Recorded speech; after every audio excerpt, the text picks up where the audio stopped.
तो दोस्तों SPB study point पे आप सबका स्वागत है। दोस्तों आज हम देखने वाले हैं इकोनॉमिक्स का सेकंड पार्ट, जिसमें 50 MCQ होगा, जो बहुत इंपॉर्टेंट होगा उन लोगों के लिए जो बिहार दरोगा, Bihar police, BPSC, PT 69th का जो तैयारी कर रहे हैं, और ख़ास करके उनको भी बहुत उपयोग होगा। जो आपका टीचर की वैकेंसी जो आ गई है और 15 जून से ऑनलाइन होगा और अगस्त में आपका एग्ज़ाम होगा, उनके लिए बहुत उपयोगी होगा। इसलिए आइए देखते हैं इसको देखते हैं, शुरू करते हैं। तो अगर वीडियो को लास्ट देखिए दोस्तों। अगर अच्छा लगा वीडियो तो लाइक सब्सक्राइब शेयर करिएगा, और नए लोगों को भी आप शेयर करिएगा, उनको भी सब्सक्राइब करने के लिए बोलिएगा। तो आइए शुरू करते हैं। इससे पहले पार्ट 1 इसका लोड है 1 से 50 तक, उसमें क्वेश्चन आपको मिल जाएगा। और इसी तरह हम 6000 प्लस क्वेश्चन कराएंगे GK GS का। तो प्रश्न है कि निम्न से कौन सा तृतीय क्रियाकलाप है। तो तृतीय क्रियाकलाप कौन है, तृतीय सेक्टर में कौन सा आता है। तो आपका तृतीय सेक्टर में विपणन आता है। अगर तृतीय सेक्टर की बात करें तो वर्तमान में अगर पूछा कि वर्तमान भारत में किस सेक्टर का या किस क्षेत्र का सर्वाधिक GDP में योगदान है, तो सर्वाधिक तृतीय सेक्टर का योगदान है। और अगर यही पूछता कि जब भारत आज़ाद हुआ था या स्वतंत्र हुआ था तब GDP में किसका योगदान था, किस क्षेत्र का, तो मुख्य रूप से प्राथमिक क्षेत्र का योगदान था, यानी कि कृषि का। कृषि जो प्राथमिक क्षेत्र में आता है। आपका विनिर्माण है जो आपका द्वितीय सेक्टर में आता है, सेकंड सेक्टर में आता है। चलिए नेक्स्ट है कि पिछड़े देशों के रोलिंग प्लान का सुझाव किसने दिया था। तो पिछड़े देशों के लिए रोलिंग प्लान का सुझाव जी गुरनाल मंडल दिए थे। तो जी गुरनाल मंडल दिए थे। नेक्स्ट प्रश्न है आपका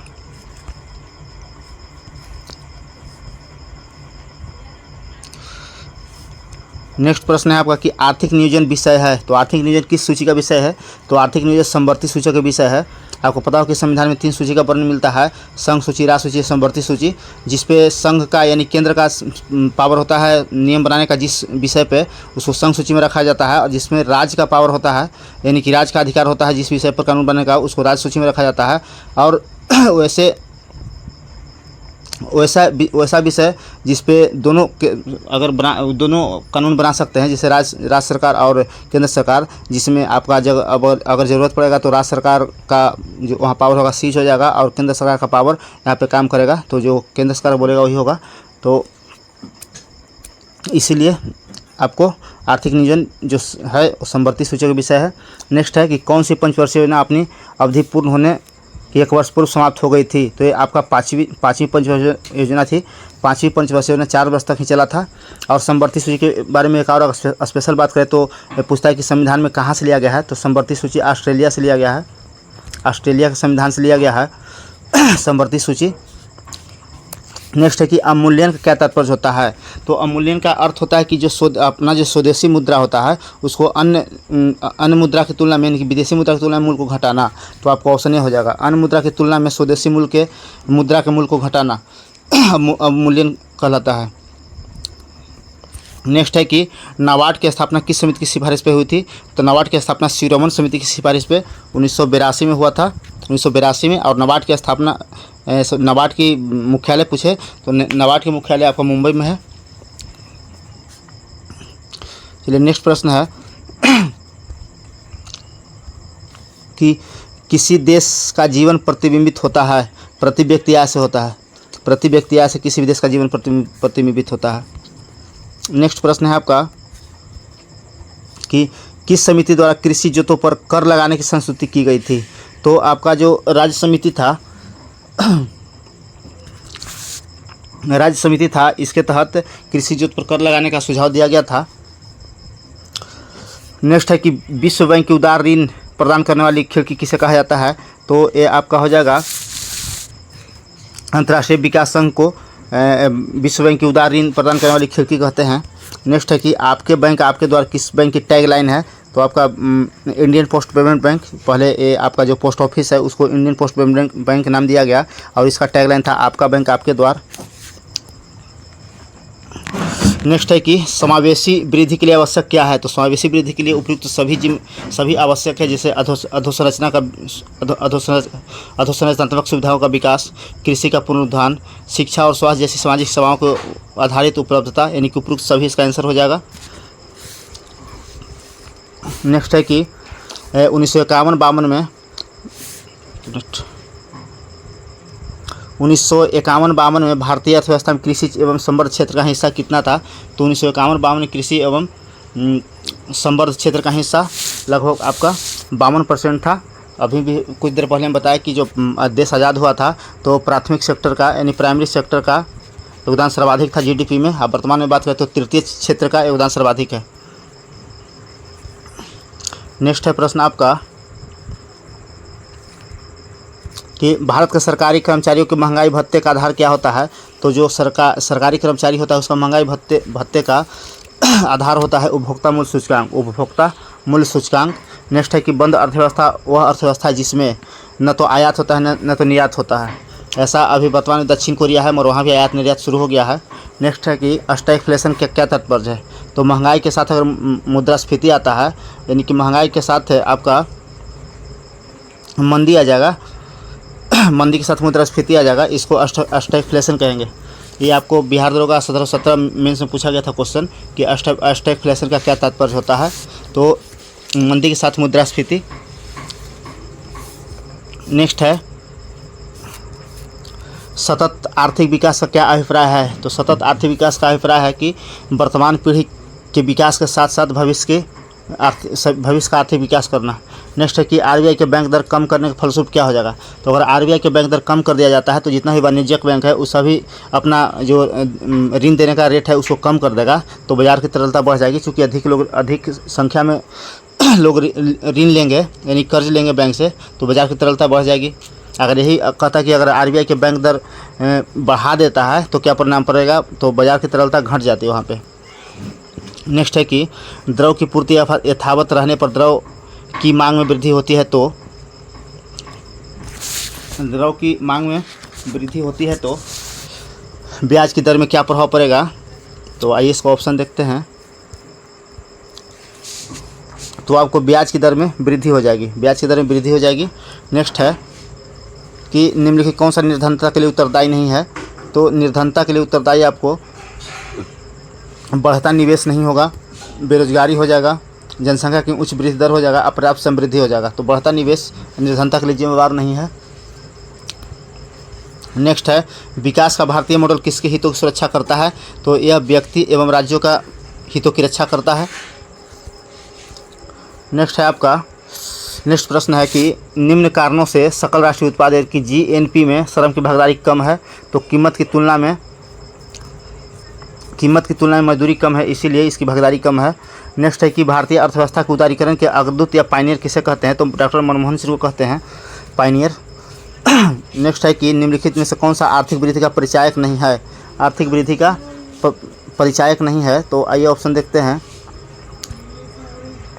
तो इसमें आपको जो वास्तविक प्रति व्यक्ति आय में स्थिर वृद्धि है जो परिचायक नहीं है। नेक्स्ट है कि एक्स देशों में आर्थिक समृद्धि अनिवार्य रूप से होगी यदि एक्स पूंजी में निर्माण होता है तो। नेक्स्ट है कि अस्थायी विकास किसके उपयोग के संदर्भ में अंतर पीढ़ीगत संवेदनशीलता को घटना है? तो इसमें प्रमुख रूप से हो जाएगा आपको जो प्राकृतिक संसाधन है इसमें संवेदनशीलता घटता है। नेक्स्ट है कि मानव पूंजी में बढ़ता हुआ विनियोग अग्रसित करता है, मानव पूंजी में बढ़ता हुआ विनियोग अग्रसित करता है, तो संसाधन का समुचित विकास भी करता है, उत्पादकता में वृद्धि भी करता है, कुशलता में विकास भी करता है, यानी उपरोक्त सभी इसका आंसर हो जाएगा। नेक्स्ट है कि समावेशी समृद्धि के लिए आवश्यक है, तो उपरोक्त सभी से हो जाएगा। अगर इस तरह के क्वेश्चन दिखे तो आप उपरोक्त सभी मार दीजिए डी ऑप्शन, तो इसमें डी हो जाएगा, यानी कि सभी जरूरी है।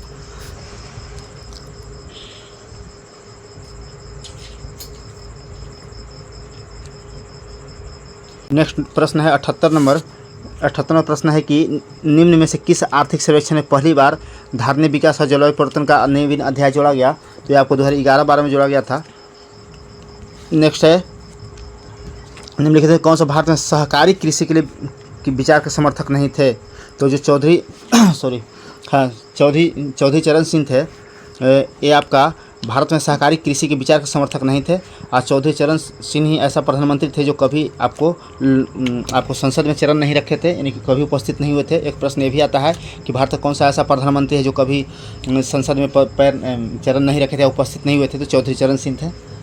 नेक्स्ट है कि निम्नलिखित में से कौन सा एक उपाय कृषि संरचना को कृषि विकास के लिए प्रेरक बनाने हेतु अपनाया गया है। तो इसमें भी उपरोक्त सभी हो जाएगा। मध्यस्थों की समाप्ति किया गया, भूधिति सुधार किया गया, जोतों की हदबंदी किया गया, यानी कि उपरोक्त सभी आंसर हो जाएगा इसका। नेक्स्ट है कि गेहूं की सिंचाई हेतु अतिक्रांतिक अवस्था क्या कहलाता है। तो इसमें ताज निकलने की अवस्था को अतिक्रांतिक अवस्था कहते हैं, ताज निकलने की अवस्था को। नेक्स्ट है कि भारत में धीमी कृषि विकास गति के लिए कौन सा प्रभावी कारण है, कौन सा प्रभावी कारण है। तो जो आपका जो शहर,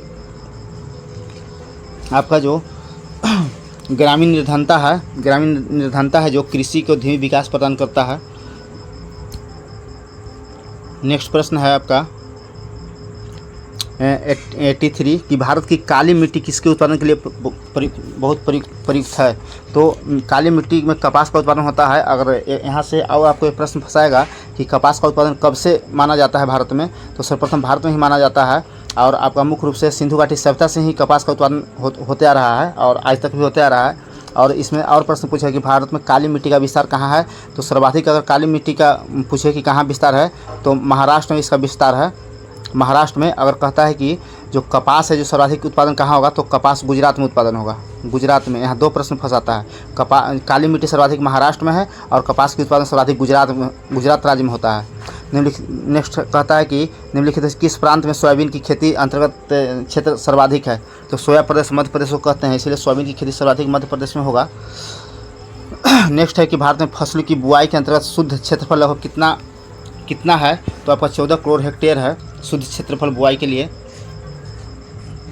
नेक्स्ट है 86 नंबर प्रश्न कि विश्व में सब्जियों का सर्वाधिक उत्पादन करने वाला देश कौन है। तो विश्व में सर्वाधिक सब्जियों का उत्पादन चीन करता है, चीन द्वारा सर्वाधिक उत्पादन होता है। नेक्स्ट है कि निम्नलिखित में से कौन सा भारत में कृषि निर्यात की सर्वाधिक मूल्यवान वस्तु है। कृषि निर्यात की सर्वाधिक मूल्यवान वस्तु है तो आपका चावल हो जाएगा इसमें, चावल। नेक्स्ट है 88 नंबर प्रश्न है कि भारत में कृषि क्षेत्र श्रम शक्ति के कितने प्रतिशत लोगों को प्रत्यक्ष रोजगार प्रदान करता है। तो 59% लोगों को प्रत्यक्ष रोजगार प्रदान करता है। नेक्स्ट है राष्ट्रीय हॉर्टिकल्चर मिशन किस पंचवर्षीय योजना में आरंभ किया गया था। तो राष्ट्रीय हॉर्टिकल्चर मिशन आपका 10वीं पंचवर्षीय योजना में शुरू किया गया था। अगर यहाँ एक नेक्स्ट प्रश्न है कि भारत निम्नलिखित में से कौन सी कृषि करने की प्रक्रिया पर्यावरण संरक्षण में सहायक होता है। तो आपको जैविक खेती है, जो आपको अगर जैविक खेती किया जाए तो पर्यावरण को संरक्षण प्रदान होगा, यानी संरक्षित रहेगा पर्यावरण। और बात किया जाए कि भारत में प्रथम बार जैविक खेती किस राज्य में किया गया। तो प्रथम बार किया गया सिक्किम में, सिक्किम राज्य में किया गया, जो पूर्वोत्तर का राज्य है। और अगर यूटी पूछेगा, आपको केंद्र शासित प्रदेश पूछेगा, तो लद्दाख मारिएगा। लद्दाख है जहाँ पे यूटी है जो केंद्र शासित प्रदेश है, वहाँ पे सर्वप्रथम बार जैविक खेती हुआ। और राज्य में पूछे तो सिक्किम में सर्वप्रथम जैविक खेती किया गया। नेक्स्ट है कि हरियाली योजना का संबंध किससे है। तो हरियाली योजना का संबंध जल प्रबंधन से है। नेक्स्ट है कि हैंडबुक ऑफ एग्रीकल्चर प्रकाशित होता है। तो हैंडबुक ऑफ एग्रीकल्चर प्रकाशित होता है भारतीय कृषि अनुसंधान परिषद द्वारा, भारतीय कृषि अनुसंधान परिषद द्वारा। नेक्स्ट है कि राष्ट्रीय स्तर पर कृषि विपणन सहकारिताओं का शीर्ष संगठन कौन है। तो राष्ट्रीय स्तर पर जो कृषि विपणन सहकारिताओं का शीर्ष संगठन है वो नाफेड है आपका। तो आइए इसको देखते हैं।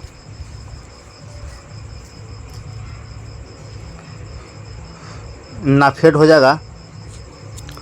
नेक्स्ट है कि निर्यात हेतु आम की पसंदीदा प्रजाति कौन सी है। तो अल्फांसो है जो पसंदीदा प्रजाति है आम का, जो निर्यात होता है, अल्फांसो। नेक्स्ट है कि चिक्की का माटा चिली किस लिए प्रसिद्ध है, किस खनिज के लिए प्रसिद्ध है। तो ये आपका तांबा के लिए प्रसिद्ध है। भारत में पूछा जाए कि कहाँ प्रसिद्ध है, तो राजस्थान में खेतरी जगह है राजस्थान में, यहीं पे तांबा सर्वाधिक मिलता है। नेक्स्ट है कि नेपा नगर किस उद्योग के लिए जाना जाता है। तो नेपा नगर अखबारी कागज़ के लिए जानता है, अखबारी, या इसमें दिया होगा, देख लेते हैं नीचे। हाँ, अखबारी कागज़, नेपा नगर अखबारी कागज़ के लिए प्रसिद्ध है। नेक्स्ट है कि हाल यानी कि हिंदुस्तान एरोनॉटिक लिमिटेड किसके उत्पादन से संबंधित है। तो यह वायुयान के निर्माण करने से संबंधित है। नेक्स्ट है कि निम्नलिखित कौन सा एक तृतीय क्रियाकलाप है। तो तृतीय क्रियाकलाप है विपणन आपका। तो विपणन है, विपणन